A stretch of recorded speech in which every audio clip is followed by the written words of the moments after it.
Bueno, muchas gracias por invitarme. Yo soy Isabel Bermúdez, soy R3 del Hospital Ramón y Cajal y bueno, vengo a hablar de mi especialidad, que es radiodiagnóstico. Además de radiodiagnóstico, os voy a decir que además de ser mi especialidad, es la mejor especialidad y os voy a intentar convencer, ¿vale? La pregunta que todo el mundo se hace antes de elegir es como que ser radiólogo, ¿no? Como, ¿en serio? Y no voy a ver al paciente nunca más. Y además me voy a parecer a todos esos que están ahí en el semisótano con poca luz y viendo todo en gris, pues como que los vemos, nos soléis ver así como un poco raros, ¿no? Y luego todo cambia. Cuando ya la gente coge especialidad dentro del hospital es cuando se da cuenta que en realidad querían ser radiólogos. Así que os voy a ir guiando, ¿vale? Lo primero, pues quise como pensar un poco por qué la gente coge radiodiagnóstico y qué es lo que le gusta del radiodiagnóstico.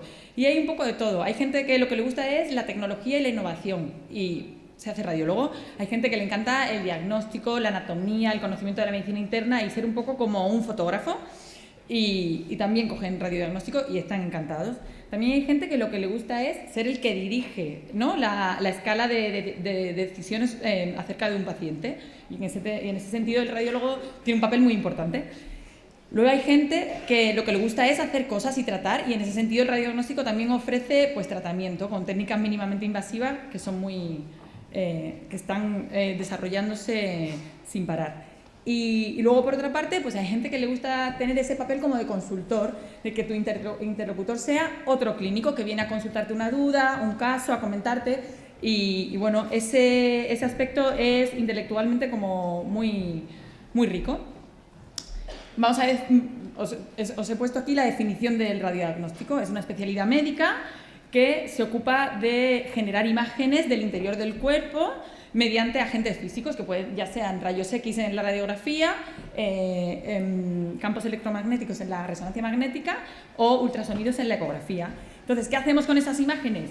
Pues se usan para el diagnóstico, pero también para el tratamiento. Y esa es la parte que quizás es más desconocida, que es el intervencionismo, que también vamos a hablar un poquito, ¿vale?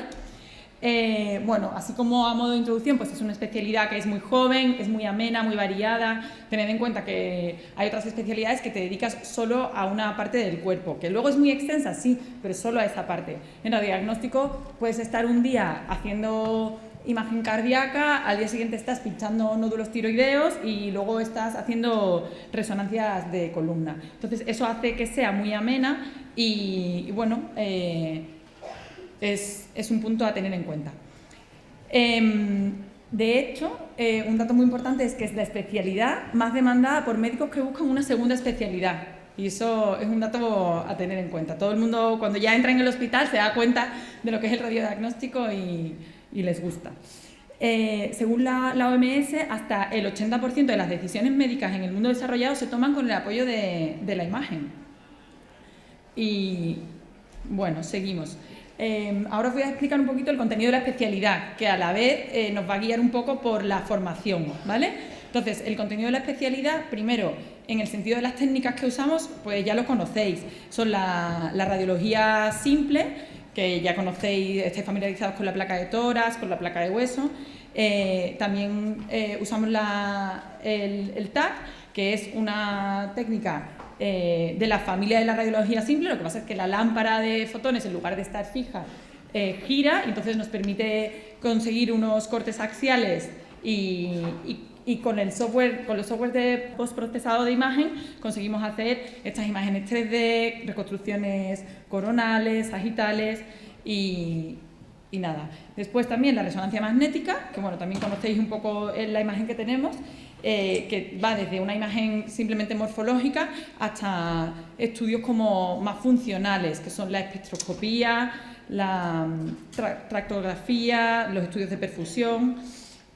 Y luego, por último, la ecografía. Parece que la ecografía es como el olvidado, pero es fundamental en el radiodiagnóstico.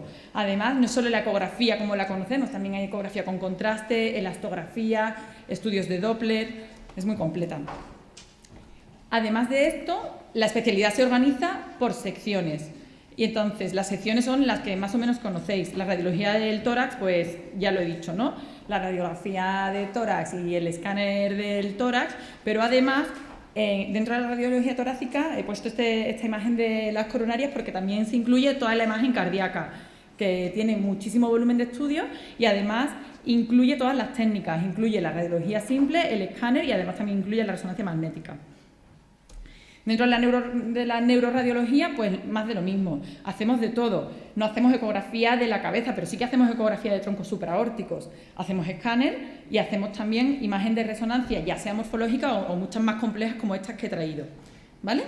Luego, la radiología del abdomen es la sección quizá más amplia de todas, porque además incluye el genitourinario y es, con diferencia, la que más volumen de exploraciones tiene y más volumen de trabajo. Igual, incluye todas las técnicas, tiene ecografía, tiene placa simple, tiene escáner, tiene técnicas muy desarrolladas como esta, que es una colonoscopia virtual, y también tiene resonancia magnética con la colangio-RM y muchos otros estudios. Y luego tenemos por último la radiología musculoesquelética, que bueno, pues conlleva un trabajo muy cercano con los traumatólogos, los rehabilitadores, los reumatólogos, ¿vale? Además tenemos otras secciones, tenemos la radiología de la mama, que bueno, es quizás la que más cercano tiene el paciente, porque sí que el paciente es muy del radiólogo. El radiólogo ve una mamografía con una lesión, entonces coge a ese paciente y ese paciente ya es del radiólogo. Lo citamos, estos son casos de mi hospital.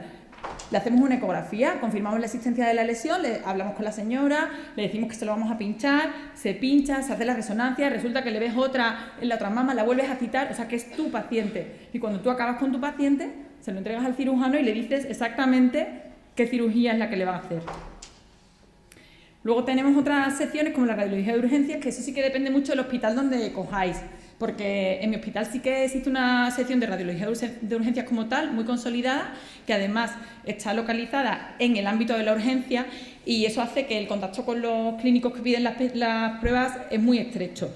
Y además se da el caso, bueno, nosotros tenemos ecografía, un ecógrafo para la urgencia y además un TAC que además es nuevo y es como de última generación. Por último, la radiología pediátrica. La radiología pediátrica podemos cometer el error de pensar que, bueno, que es un niño, es una persona en pequeñito, pero no, la pediatría tiene una patología totalmente diferente a la del adulto y que además en pruebas de imagen se comporta de forma diferente que en el adulto. Entonces es muy importante conocerla. Y además es muy importante justo no hacer lo que yo tengo ahí, o sea, no radiar al paciente. Con el paciente pediátrico tenemos especial cuidado en la racionalización del uso de la radiación, ¿vale? Por último, la última sección de la que os voy a hablar un poquito de forma más extensa es el intervencionismo, porque es quizá el más desconocido de todos y es como bastante sexy y cool, ¿no? Y la gente como que tiene muchas dudas. El intervencionismo pues empezó con la cateterización de los vasos, ¿no? Entonces, al conseguir este procedimiento hace años, se vio que podías meter contraste dentro de vasos y tener imágenes de dentro de vasos. Se siguió desarrollando y ¿qué conseguimos? Pues procedimientos terapéuticos dentro de vasos, pues las angioplastias que las conocemos todos y los stents.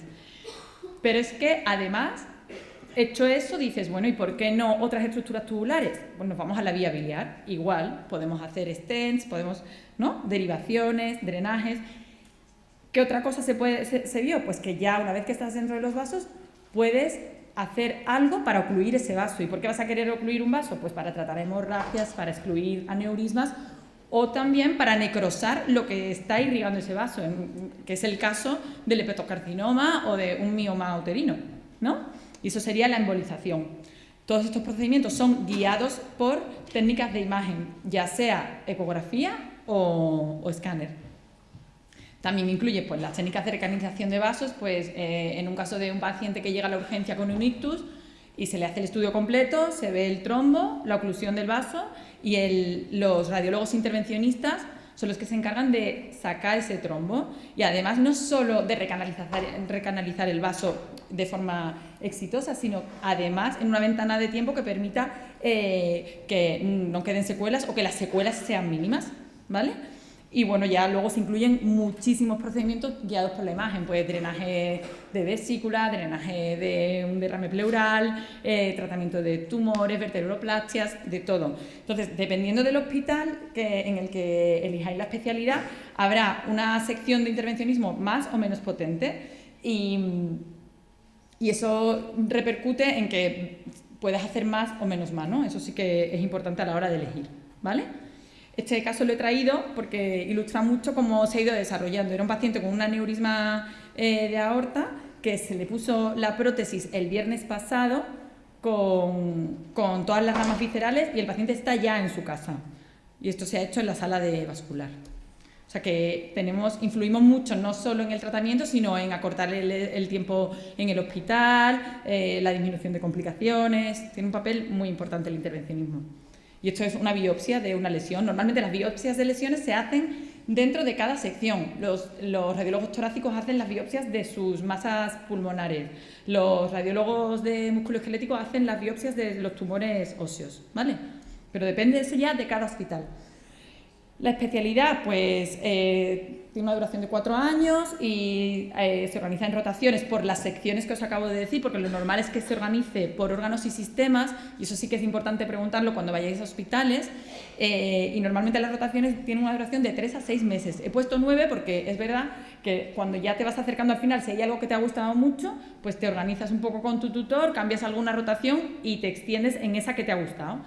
Normalmente se dividen en primera y segunda rotación porque no tendría ningún sentido que un R1 recién llegado a un hospital tuviera una rotación de 6 meses de musculoesquelético y ya no volviese a ver eso hasta que sea adjunto. Entonces lo suyo es hacer 1 o 2 meses primero en el primer año de cada rotación para tener una idea general, poder actuar bien en las guardias y luego, a lo largo de la residencia, ir volviendo a todas esas secciones en una segunda rotación. Luego además hay otras rotaciones como más cortitas fuera de nuestro servicio, pero muy pocas. Fuera de nuestro servicio tenemos medicina nuclear y ginecología. Medicina nuclear sobre todo es por rotar en el PET-TAC. En nuestro hospital, dependiendo del hospital donde cojáis la especialidad, pues tendréis que rotar fuera del hospital. En nuestro hospital tenemos un PET-TAC que además está integrado en el servicio de radiodiagnóstico, entonces no tenemos que rotar fuera, ¿vale? Y luego, a lo largo de esas rotaciones, una parte también importante del trabajo es la asistencia a los comités correspondientes a la sección en la que se está rotando. O sea que si estás rotando en radiología torácica, pues vas al comité de cáncer de pulmón. Y si estás rotando en radiología de abdomen, pues vas al comité de hepatocarcinoma o de metástasis hepáticas. Hay muchos comités a los que te va tocando ir, dependiendo también del adjunto con el que estés. Normalmente el proceso de aprendizaje, pues me imagino que es parecido a muchas otras especialidades. En radiodiagnóstico empiezas en la rotación y al principio estás siempre pegado a un adjunto o a un R mayor y vas viendo cómo informa, qué lenguaje utiliza, cómo ve las lesiones, cómo las describe y poco a poco vas tomando tú tu forma.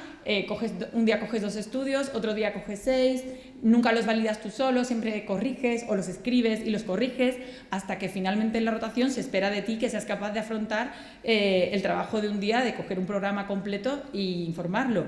Nunca sin supervisión, o sea, siempre con alguien que te pueda echar una mano, pero para ser capaz de hacerlo, ¿vale?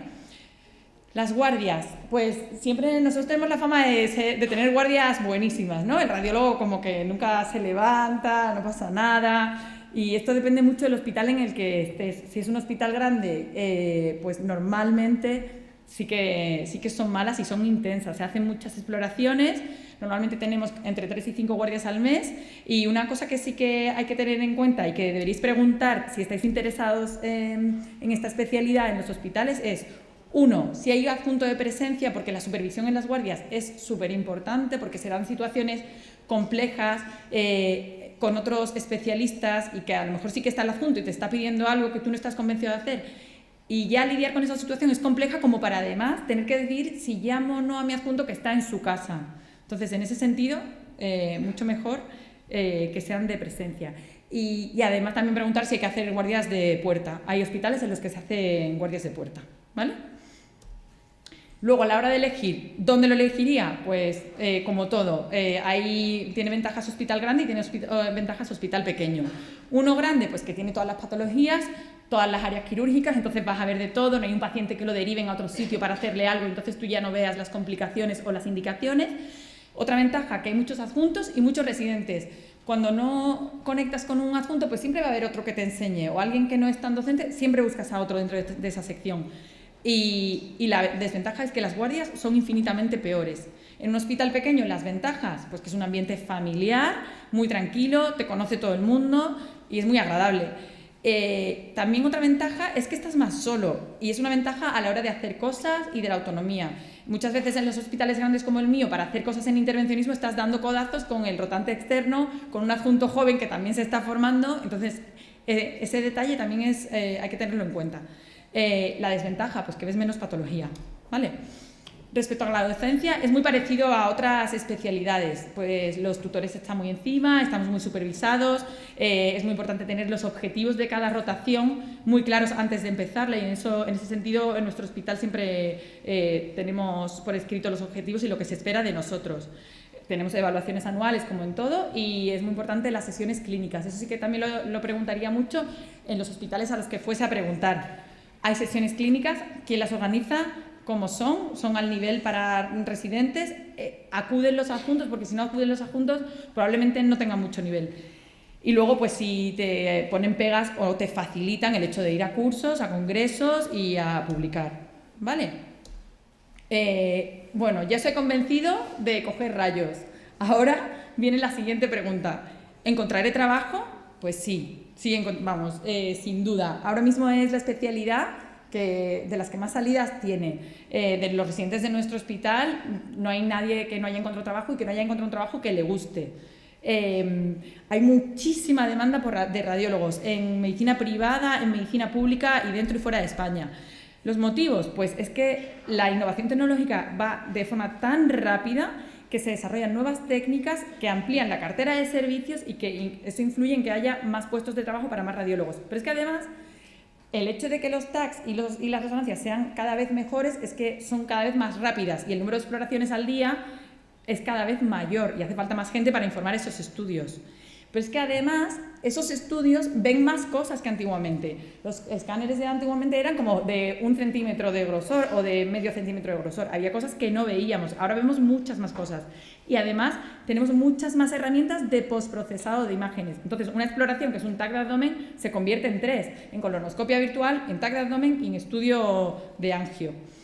Y entonces esto hace además que los clínicos nos pidan más cosas, porque había cosas que antes no se veían, pero ahora se ven. Entonces ahora piden más pruebas. Entonces todo eso repercute en que haya muchísimo más trabajo. Y bueno, había puesto ahí una nota de ADECO que decía que durante 3 años consecutivos llevan siendo los radiólogos los profesionales sanitarios más solicitados. ¿Vale? Y nada, muchas gracias.